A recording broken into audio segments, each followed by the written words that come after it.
మీరు మాట్లాడేటప్పుడు ఎదుటివారు మీ మాట వినాలన్నా, మిమ్మల్ని ఇష్టపడాలన్నా ఈ 5 పదాలని వాడండి. ఒకసారి వాడి చూడండి. అందులో ఫస్ట్ వన్ ఏంటంటే మీ పేరు.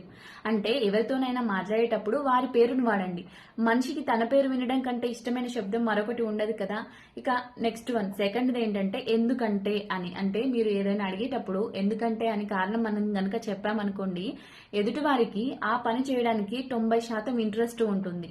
ఇక థర్డ్ వన్ ఏంటంటే మీరు ఏమనుకుంటున్నారు అని వాళ్ళ అభిప్రాయానికి మనం గౌరవం ఇవ్వాలి. అప్పుడు ఫలితంగా మనం చేసే పని పైన వాళ్ళు మొగ్గు చూపుతారన్నమాట.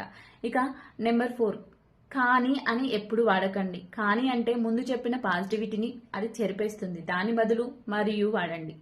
సో ఈ చిన్న సహాయానికి కూడా మనస్ఫూర్తిగా థ్యాంక్స్ చెప్పండి. సో ఈ 5 పదాలు కనుక మీరు వాడితే మీకు మంచి రెస్పాన్స్ వస్తుందన్నమాట. సో మరి మీ ఫేవరెట్ వర్డ్ ఏది? కామెంట్ సెక్షన్లో కామెంట్ చేయండి.